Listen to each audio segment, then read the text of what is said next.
Un blackout en Espagne et au Portugal, ProtonMail qui pourrait être banni de l'Inde et des employés à qui l'on demande de ne pas venir travailler à cause d'une cyberattaque. Bienvenue dans l'Ultra Flash Cyber, le format super concis du récap de l'actualité cyber.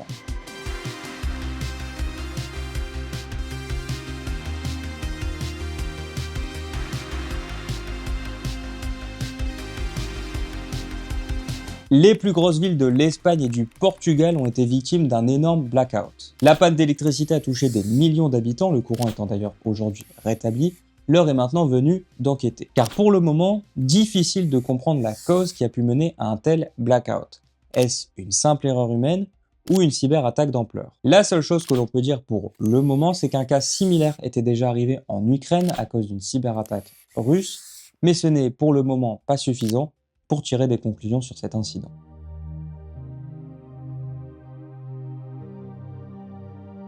ProtonMail pourrait bientôt être banni de l'Inde. L'application d'email offrant un service de chiffrement de bout en bout est basée en Suisse et sous la menace d'un ban permanent du sol indien. ProtonMail serait en effet massivement utilisé pour diffuser des deepfakes photos ou vidéos contenant des scènes très explicites, mais aussi des fausses alertes à la bombe dans les écoles du pays par exemple. Les attaquants favorisent Proton car étant basés en Suisse, seules les autorités suisses ont la légitimité pour effectuer des demandes d'accès aux données et aucun autre pays.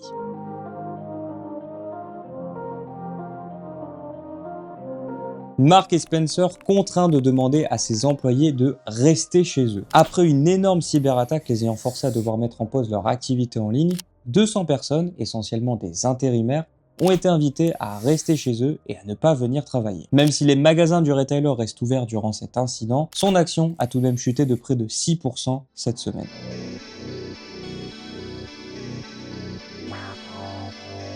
Les groupes de ransomware ont décidé de changer leur modèle économique. Historiquement, les groupes de ransomware proposaient ce que l'on appelle du RAS, c'est-à-dire du Ransomware as a Service. Mais dernièrement, ces derniers ont décidé de se diversifier en proposant maintenant aux hackers étrangers à leur service de fonctionner sous un mode d'affiliation, un peu comme les franchisés. L'objectif étant toujours pour ces groupes d'hackers de récupérer une partie des gains réalisés par ces franchisés pour diversifier leurs revenus. Voilà pour l'Ultra Flash Cyber de cette semaine. On se retrouve samedi prochain 19h pour le dernier récap de l'actualité cyber sous ce format. Salut!